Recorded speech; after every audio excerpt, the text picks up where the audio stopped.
A doutrina da criação, ela é fundamental para a construção da nossa cosmovisão. Com a doutrina da criação, nós sabemos e assumimos que Deus é um Deus criador e que Ele tem um propósito ao criar esse mundo, ao criar cada um de nós. E, portanto, nós temos um compromisso com Ele. Mas será, irmãos, que a doutrina da criação, somente a doutrina da criação, é suficiente para completar a nossa cosmovisão, para dar a nós o entendimento do mundo, o entendimento das coisas? Será ela suficiente? Quando a gente vê a realidade do mundo, ainda falamos ontem também, com doenças, desgraças, morte, a doutrina da criação ela é insuficiente para resolver o nosso problema, para resolver o problema do mundo. Quando a gente se bate com a finitude da vida e vemos que pessoas queridas descansam, vemos crianças que morrem, quando a gente vê isso, irmãos, a gente fala assim, tem que ter mais alguma coisa. Não pode ser só a criação. A Bíblia apresenta, irmãos, a segunda parte de doutrina para que a gente possa entender o mundo, para que a gente possa ter um conceito correto da cosmovisão. E essa é a doutrina da redenção. O mundo caiu em pecado, a humanidade caiu em pecado, mas o Senhor tem um plano. Vamos ver, irmãos, primeiramente, como Cristo se coloca com relação à redenção e com relação à criação. Primeiro, o livro de João, capítulo 1, dos versos 1 a 14, mostra a figura do Senhor Jesus Cristo. Nos versos 1 a 4, ele mostra como Cristo Criador. Vamos ler, João 1, 1 a 4. No princípio era o Verbo estava com Deus e o Verbo era Deus.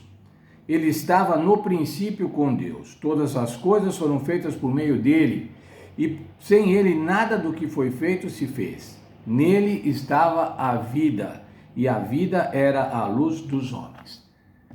Vejam, irmãos, o Senhor Jesus Cristo, o Verbo, estava com Deus, e ele fez as coisas. O verso 3 diz assim, tudo do que ele foi feito, tudo que foi feito por meio dele.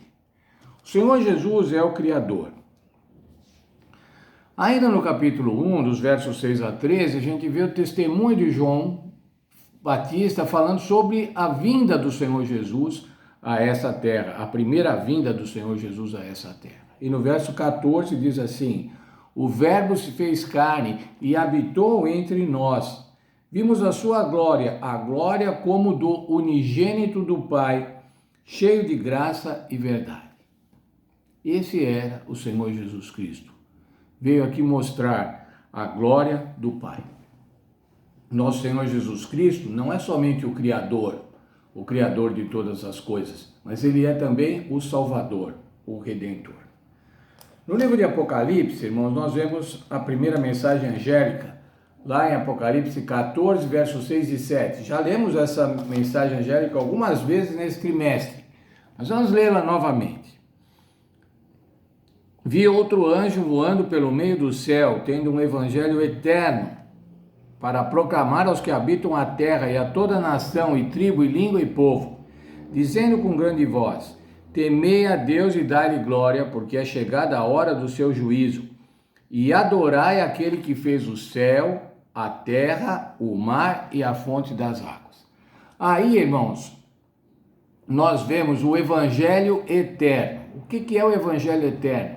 O evangelho eterno é o plano da salvação, que foi proposto, foi estabelecido por Deus antes que o homem pecasse. Um evangelho eterno, desde sempre há esse evangelho da salvação, o plano da redenção. Mas ainda mais lá no texto que acabamos de ler, irmãos, diz que o Senhor fez os céus e a terra. Adorai aquele que fez o céu e a terra. E aí tem uma palavra muito séria, irmãos. Adorai. A nossa questão com Deus é a questão de adoração. Nós devemos adorá-lo. Nós devemos adorar o Senhor Jesus Cristo. Por quê? Porque Ele fez Ele criou a cada um de nós, Ele criou tudo que vemos e Ele também veio redimir. veio salvar a toda essa criação. A figura de Jesus Cristo, irmãos, deve ser central na nossa cosmovisão. Nós não podemos, enquanto cristãos bíblicos, prescindir da figura de Jesus na construção da nossa cosmovisão. Jesus é fundamental na nossa cosmovisão. Veja, por favor, comigo o texto de 1 Coríntios, capítulo 2, verso 2. O apóstolo Paulo falando. O apóstolo Paulo diz assim: pois nada me propus saber entre vós, senão a Jesus Cristo e este crucificado. O apóstolo Paulo, irmãos, era um teólogo, era um filósofo. Ele conversava com os filósofos, lá na Grécia aconteceu isso, no Areópago, mas ele chegou à conclusão, irmãos, que ele não devia pregar nada mais, a não ser Jesus Cristo e ele crucificado. Esse é o centro da pregação do apóstolo Paulo, Jesus Cristo e esse crucificado. Veja ainda no texto de Coríntios, no capítulo 15, no livro de Coríntios, capítulo 15, verso 19. Se esperamos em Cristo somente nessa vida, somos os mais infelizes de todos os homens. O que o apóstolo Paulo está dizendo aqui? Ora, se você pensa que Jesus serve só para essa vida de você, para te dar uma vida boa, uma vida honesta, você é mais infeliz, porque nós devemos pensar em Jesus como o nosso Redentor, aquele que propicia para nós a vida eterna. A primeira vinda de Jesus, irmãos, é fundamental para o plano da salvação, mas a segunda vinda de Jesus também. Se Jesus não voltasse a segunda vez, não viesse a segunda vez, não haveria plano da redenção. A primeira e segunda vinda de Jesus são fundamentais na nossa cosmovisão. Esse mundo está assim, atrapalhado, esse mundo está cheio de problemas, mas o Senhor Jesus já deu a solução para esse mundo. Vindo aqui num primeiro momento, nascendo, vivendo aqui nessa terra, sendo crucificado e ressuscitando. E ele vai voltar para nos buscar. A salvação, irmãos, é somente em Cristo Jesus. E eu quero concluir o estudo de hoje com o texto clássico de Romanos, capítulo 6, verso 27. Pois o salário do pecado é a morte, mas o dom gratuito de Deus é a vida eterna em Cristo Jesus, nosso Senhor. A paga natural para esse mundo, irmãos, o salário desse mundo é a morte.